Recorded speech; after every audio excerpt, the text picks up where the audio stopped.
Update news தெரிஞ்சுக்கொள்ள we-star சேனலை subscribe பண்ணுங்கள். அப்படியே அந்த பெல் பட்டனையும் ப்ரெஸ் பண்ணுங்கள். ஹலோ வியூவர்ஸ், நாடு முழுவதும் வருகின்ற ஏப்ரல் மாதம் பார்த்தீங்கன்னா தேர்தல் நடக்க போகுது. அதாவது இந்திய பிரதமருக்கான தேர்தல் அப்படின்னு சொல்லலாம், மக்களவை தேர்தல் அப்படின்னு கூட சொல்லலாம். ஸோ இப்படி இருக்கும்போது மக்கள் எல்லாருமே இந்த தேர்தலில் யார் வெற்றி பெற போகிறா அப்படிங்கிற மாதிரி ரொம்ப ஆர்வத்தோடு இருக்காங்க. குறிப்பாக மற்ற இடத்துல, அதாவது மற்ற மாநிலங்களில் எவ்வளோ ஆவலோடு இருக்காங்களோ இல்லையோ, ஆனால் நம்ம தமிழ்நாட்டில் நிறைய மக்கள் நிறைய ஆவலோடு இருக்காங்க அப்படின்னே சொல்லலாம். அதற்கு முக்கிய காரணம் 50 ஆண்டு காலமாக திராவிட கட்சிகள் தான் பார்த்தீங்கன்னா தமிழ்நாட்டை ஆண்டு கொண்டு இருந்தாங்க. இந்த முறை திராவிட கட்சிகளை முக்கிய புள்ளியாக இருந்த கருணாநிதி அவர்களும் இல்லை, ஜெயலலிதா அவர்களும் இல்லை.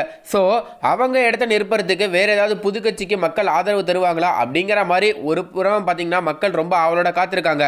இன்னொரு புறம் பார்த்தீங்கன்னா சரி, அவங்க 2 பேரும் இல்லை, அதிமுகவுக்கு பவரா அல்லது திமுகவுக்கு பவரா அதையாவது பார்க்கலாம் அப்படிங்கிற மாதிரி நிறைய பேர் பார்த்தீங்கன்னா இந்த தேர்தலில் எதிர்பார்த்துட்டு இருக்காங்க அப்படின்னே சொல்லலாம். இப்படி தான் நிறைய இடத்துல பார்த்தீங்கன்னா நிறைய கருத்து கணிப்பு வெளியாயிருந்தது.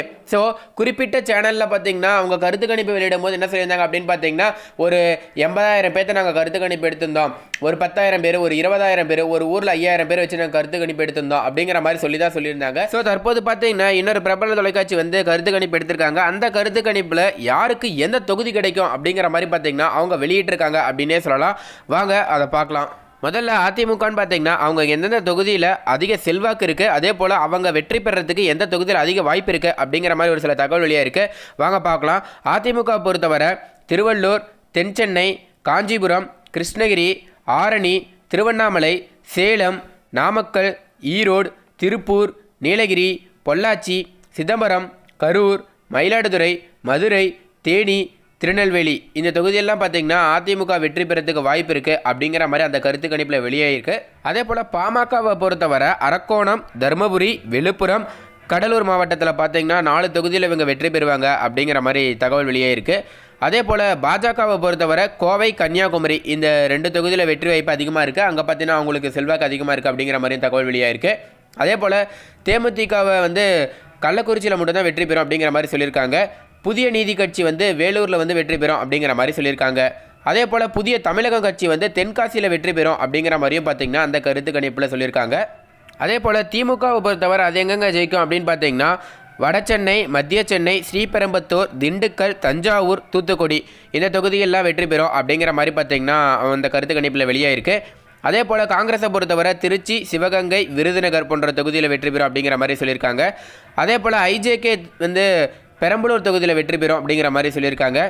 இந்தியன் யூனியன் முஸ்லீம் லீக் வந்து ராமநாதபுரம் தொகுதியில் வெற்றி பெறும் அப்படிங்கிற மாதிரி சொல்லியிருக்காங்க. இந்திய கம்யூனிஸ்ட் கட்சி வந்து நாகையில் வெற்றி பெறும் அப்படிங்கிற மாதிரி பார்த்திங்கன்னா அந்த கருத்து கணிப்பில் வந்து வெளியாகிருக்கு.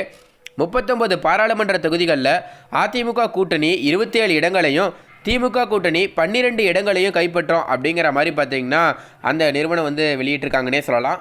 இதை பொறுத்தவரை இதை பார்க்கும்போது நமக்கு என்ன தோணுது அப்படின்னு பார்த்தீங்கன்னா திமுகவுக்கு கம்மியாக இருக்கிற மாதிரி தான் நமக்கு வந்து தெரியுது அப்படின்னே சொல்லலாம். கண்டிப்பாக வந்து இந்த 39 தொகுதியில் நீங்கள் அந்த வீடியோ பார்த்துருந்தீங்கன்னா இந்த வீடியோவில் இருக்கிறது போலவே உங்கள் தொகுதியில் அந்த கட்சிக்கு தான் அதிக செல்வாக்கு இருக்குது, அவங்க தான் வெற்றி பெறுவாங்கன்னு நினைக்கிறீங்களா? உங்களோட கருத்து என்ன அப்படிங்கிறத கீழே கமெண்ட்டில் பதிவு பண்ணுங்கள். அப்படி இல்லைனா உங்கள் ஊர் எந்த ஊர், அந்த ஊரில் யாருக்கு செல்வாக்கு அதிகமாக இருக்குது, யார் வெற்றி பெறுவான்னு நினைக்கிறீங்க அப்படிங்கிறதையும் கீழே கமெண்ட்டில் பதிவு பண்ணுங்கள். மேலும் இந்த தகவல் உங்களுக்கு பிடிச்சிருந்துச்சுன்னா மறக்காமல் லைக் பண்ணி ஷேர் பண்ணுங்கள். இதே போல் பல தகவலை தெரிஞ்சுக்கொள்ள நம்ம சேனலை உடனடியாக சப்ஸ்கிரைப் பண்ணுங்கள். தேங்க்யூ.